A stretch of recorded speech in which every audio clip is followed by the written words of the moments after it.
નમસ્કાર. આજના ITI e learning પ્રોગ્રામમાં હું પીકે પટેલ, સુપરવાઇઝર ઇન્સ્ટ્રક્ટર, ઔદ્યોગિક તાલીમ સંસ્થા બેચરાજી, આપ સૌનું હાર્દિક સ્વાગત કરું છું. આજે હું આઈટીઆઈમાં ચાલતા કોમ્પ્યુટર ગ્રુપ અંતર્ગત modify slide masters, handout masters and note masters practical વિશે આપ સૌને તાલીમસર માર્ગદર્શન આપીશ. પ્રેઝન્ટેશનમાં કોઈપણ સ્લાઇડને ફોર્મેટ કરવી એ બહુ જ મુશ્કેલ કામ છે.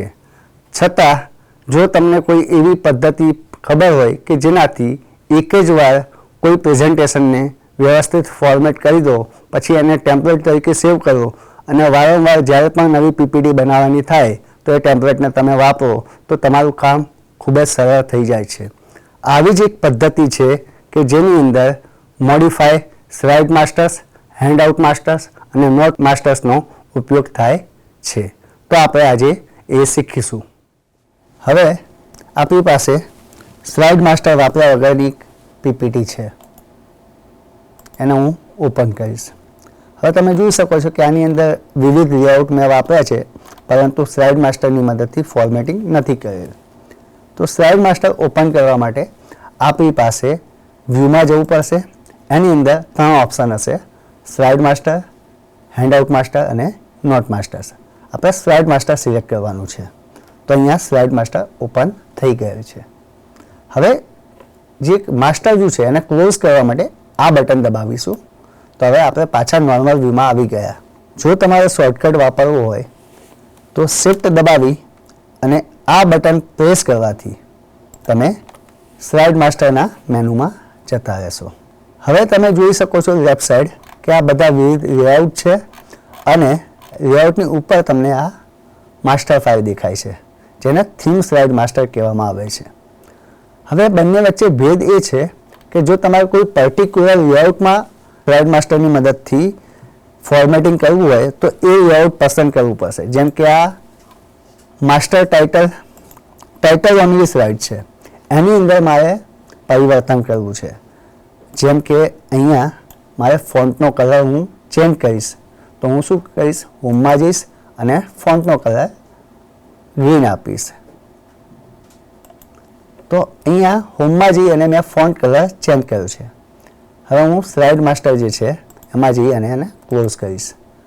તો મારી અંદર તમે જોઈ શકો છો સ્લાઇડની અંદર કે ખાલી જે ટાઇટલ ઓનલી લેઆઉટ છે એના ટાઇટલનો કલર ચેન્જ થયો.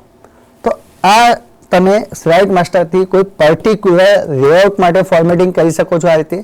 હવે જો મારે એવું હોય કે ભાઈ એવું સેટિંગ કરવું છે કે દરેક સ્લાઇડમાં સેમ સેટિંગ રહે, જે પણ ફોર્મેટિંગ કરવું, જેમ કે બેકગ્રાઉન્ડનું છે કે કોઈ ઇમેજ મૂકી છે કે મેં નીચે ફૂટર મૂક્યું છે, તો આ બધા જે સેટિંગ છે એ હું એક સ્લાઇડમાં કરું અને બધા જ સેટિંગ બધી સ્લાઇડમાં એપ્લાય થઈ જાય. તો એના માટે મારે શું કરવું? તો એના માટે હું ફરી વ્યૂમાં જઈશ અને સ્લાઇડ માસ્ટર ઓપન કરીશ. એની અંદર તમને આ દેખાય છે. પહેલાં તો હું સૌથી પહેલાં આને અન્ડુ કરી નાખું, જેનાથી પ્રોબ્લેમ ના થાય. તો અહીંયા તમે ઉપર જોઈ શકો છો કે આ જે થીમ સ્લાઇડ માસ્ટર છે એની અંદર તમે જે પણ સેટિંગ કરશો ફોર્મેટિંગના એ બધી સ્લાઇડમાં, એટલે કે બધા લેઆઉટમાં એપ્લાય થઈ જશે. તો તમે ધારો કે આની અંદર બેકગ્રાઉન્ડ ચેન્જ કરો છો, ધારો કે મારે બેકગ્રાઉન્ડ ચેન્જ કરવું છે તો અહીંયા રાઇટ ક્લિક કરીશ સ્લાઇડને સિલેક્ટ કરીને અને એની અંદર ફોર્મેટ બેકગ્રાઉન્ડમાં જઈશ. તો અહીંયા હું ફિલ કલર જે છે ઓપ્શન, એની અંદર કોઈ પણ કલર સિલેક્ટ કરું છું. જેમ કે હું આ કલર સિલેક્ટ કરું છું. એની અંદર મારે થોડી ટ્રાન્સપરન્સી હજુ ઓછી કરવી છે, મીન્સ કે ટ્રાન્સપરન્ટ કરવું છે થોડું. તો તમે આ રીતે સિલેક્ટ કરી શકો છો. હવે હું એને એપ્લાય ટુ ઓલ આપીશ એટલે એ જે છે એ દરેક લેઆઉટમાં એપ્લાય થઈ જશે. તમે કોઈ પણ લેઆઉટ લો તો એ વસ્તુ એપ્લાય થઈ જશે. હવે હું ક્લોઝ માસ્ટર વ્યૂ કરીશ તો તમે અહીંયા જોઈ શકો છો કે બેકગ્રાઉન્ડનો કલર જે છે એ ચેન્જ થઈ ગયો છે. હવે ધારો કે મારે કોઈ થીમ એપ્લાય કરવી છે તો શું કરવું? તો ફરી હું શિફ્ટ દબાવીને સ્લાઇડ માસ્ટર મેનુ ઓપન કરીશ. એની અંદર પાછું આપણું જે થીમ સ્લાઇડ માસ્ટર છે એને સિલેક્ટ કરી અહીંયા સ્લાઇડ માસ્ટર મેનુમાં થીમ્સ ઓપ્શન છે. આ થીમ્સ ઓપ્શનમાંથી જે પણ થીમ તમે એપ્લાય કરો છો એ તમારા સ્લાઇડ માસ્ટરમાં એપ્લાય થઈ જશે. જેમ કે મેં આ એપ્લાય કરી છે તો આ એપ્લાય કરી દીધી છે મેં. હવે હું જોઈશ તો તમને દેખાય છે કે આ વસ્તુ એપ્લાય થઈ ગઈ છે. ફરીવાર સ્લાઇડ માસ્ટરમાં થોડી ઇમેજ ઇન્સર્ટ કરવી છે બેકગ્રાઉન્ડ માટે. તો એના માટે હું શું કરીશ, ફરી સ્લાઇડ માસ્ટર ઓપન કરીશ.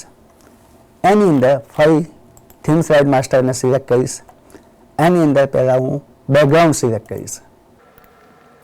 તો અહીંયા પિક્ચર પણ ઉમેરી શકાય છે અને કોઈ થીમ અથવા તો પેટર્ન પણ સિલેક્ટ કરી શકાય છે. તો આપણે થીમ જે છે એની જગ્યાએ એક પિક્ચર મૂકીએ. તો અહીંયા હું બેકગ્રાઉન્ડમાં ફૂલ મૂકું છું. પછી એને થોડી ટ્રાન્સપરન્સી વધારી દઈએ જેનાથી બેકગ્રાઉન્ડમાં દેખાય. હવે મારે એક ઇમેજ ઇન્સર્ટ કરવી છે તો ઇન્સર્ટ મેનુમાં જઈશ, પિક્ચર સિલેક્ટ કરીશ અને જ્યાં એ ઇમેજ પડી હોય ત્યાંથી હું એને સિલેક્ટ કરી દઈશ. તો તમે જોઈ શકો છો કે આ ઇમેજ આવી ગઈ છે. એને થોડી હું ખસેડી દઉં. હજુ મારે એક બીજી ઇમેજ જોઈએ છે તો સેમ એ જ રીતે ઇન્સર્ટમાં પિક્ચર્સમાં જઈને આ ઇમેજને હું સિલેક્ટ કરું છું. સાઇઝ થોડી આપણે નાની કરી દઈએ. હવે મારે ફૂટર, ડેટ અને સ્લાઇડ નંબર ઉમેરવા છે. તો એ કેવી રીતે થશે? તો એની માટે ઇન્સર્ટમાં જઈશું આપણે. ઇન્સર્ટમાં ગયા પછી અહીંયા સ્લાઇડ નંબર અથવા તો ડેટને સિલેક્ટ કરવાથી એક મેનુ ઓપન થશે. આ મેનુમાં તમારે જે વસ્તુ જોઈએ છે એને ક્લિક કરીશું આપણે. ફૂટરમાં મારે લખવું છે કોમ્પ્યુટર, તો હું કોમ્પ્યુટર લખી નાખીશ. એપ્લાય ટુ ઓલ આપીશું આપણે.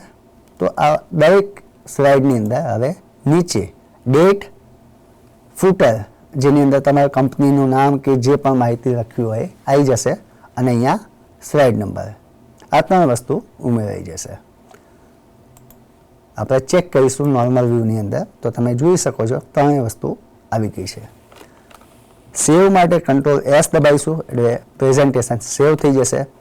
હવે આપણે સ્લાઇડ શો જોઈશું તો તમે જોઈ શકો છો કે બંને ઇમેજ આવી ગઈ છે. બેકગ્રાઉન્ડ પણ આપણે ચેન્જ કર્યું છે.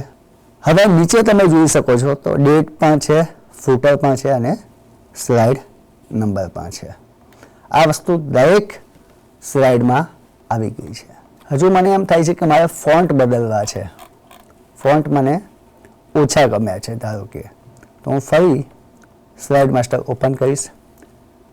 સ્લાઇડ માસ્ટરની જ અંદર ફોન્ટના વિવિધ ઓપ્શન સ્લાઇડ માસ્ટર મેનુમાં ફોન્ટ્સમાં આપણને જોવા મળશે. તો આ એક એક્સપર્ટ્સે બનાવેલા કોમ્બિનેશન છે. તમે કોઈ પણ કોમ્બિનેશન પસંદ કરશો તો એ આખા પ્રેઝન્ટેશનમાં કોમ્બિનેશન એપ્લાય થઈ જશે. ધારો કે મારે આ કોમ્બિનેશન જોઈએ છે તો તમે જોઈ શકો છો કે એક કોમ્બિનેશન એપ્લાય થઈ ગયું છે. ક્લોઝ માસ્ટર વ્યૂ આપીશું. તમે જોઈ શકો છો કે ફોન્ટ ચેન્જ થઈ ગયા છે. તો તમે અહીંયા જોઈ શકો છો કે આ રીતે ફોન્ટ પણ આપણે આસાનીથી બદલી શકીએ છીએ. હવે હું તમને હેન્ડઆઉટ માસ્ટર્સ અને નોટ માસ્ટર વિશે શીખવાડીશ. આપણે જ્યારે કોઈ પણ સ્લાઇડ શોનું પ્રિન્ટ કાઢતા હોઈએ છીએ તો નોર્મલ પ્રિન્ટ આવતી હોય છે. એની અંદર પર પેજ 1, 2 કે 4 સ્લાઇડ જે રીતે તમારે સેટિંગ કરવું હોય એ રીતે કાઢીએ છીએ. પરંતુ એમાં કોઈ ખાસ થીમ કે સ્ટાઇલ કે ફોર્મેટિંગ એપ્લાય થતું નથી.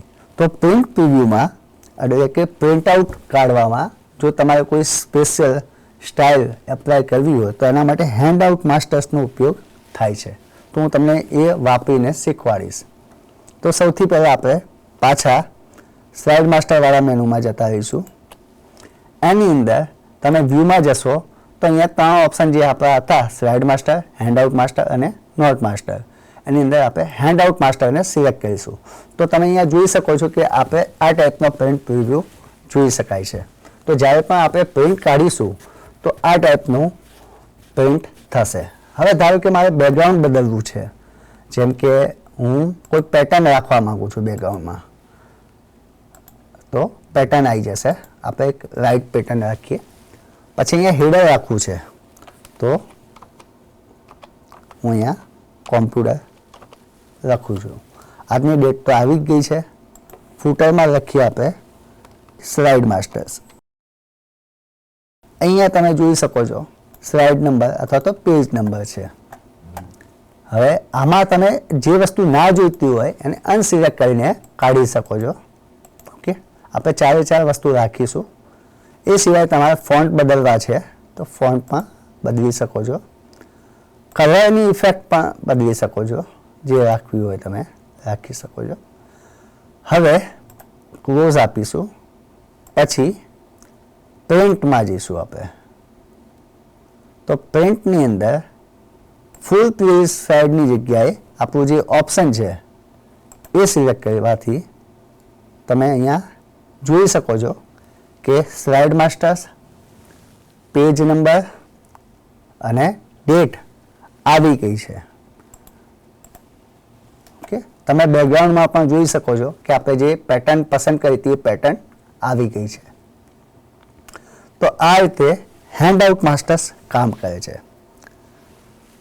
હવે આપણે નોટ્સ માસ્ટર શીખીશું. તો સૌથી પહેલાં આ નોટ્સ પેન જે છે એની અંદર કોઈ પણ સ્લાઇડ વિશેની માહિતી લખવામાં આવે છે. આ વસ્તુ પ્રેઝન્ટેશનમાં દેખાતી નથી, પરંતુ જ્યારે કોઈ પર્સન ડિટેલમાં વાંચવા માગે તો અહીંયા જો નોટ્સ હોય તો એને આસાની રહે છે સ્લાઇડને સમજવામાં. હવે જે આ નોટ્સ માસ્ટર જે છે એ આ નોટ્સને ફોર્મેટિંગ કરવામાં મદદ કરે છે. એટલે કે પ્રિન્ટ જ્યારે કાઢીએ તો સ્લાઇડની સાથે એની નોટ્સ પણ દેખાય અને એ પણ વેલ ફોર્મેટેડ હોય. તો સૌથી પહેલાં તો આપણે શિફ્ટ દબાવી અને સ્લાઇડ માસ્ટર મેનુમાં જઈશું. એની અંદર વ્યૂમાં જઈશું આપણે. તો વ્યૂની અંદર આ નોટ્સ માસ્ટર મેનુ છે એ સિલેક્ટ કરીશું.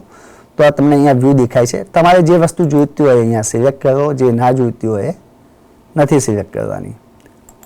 તો આપણે ખાલી સ્લાઇડ રાખીએ છીએ અને નોટ માસ્ટર રાખીએ છીએ.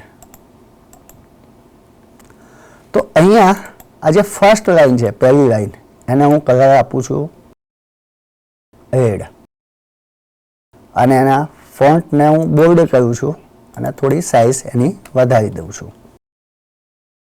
હવે આ જ વસ્તુ આપણે અહીંયા જ્યારે લખીશું ત્યારે એ જોઈ શકાશે. હવે હું એને સેવ કરીશ. ફાઇલમાં તમે ફાઇલ પ્રિન્ટમાં જશો તો તમને દેખાશે કે મેં રેડ કલર સિલેક્ટ કરેલો અને ફોન્ટની સાઇઝ મોટી કરી હતી. તો આ નોટ્સનો પેનનો જે પણ કન્ટેન્ટ હશે એ અહીંયા એ ફોર્મેટિંગ સાથે દેખાશે. આને નોટ્સ માસ્ટરનો યુઝ કર્યો થઈ શકાય. આજે આપણે modify slide masters, handout masters અને નોટ માસ્ટર્સ વિશે શીખ્યા. હું આશા રાખું છું કે તમને બધી જ માહિતી સમજણ પડી હશે. આભાર.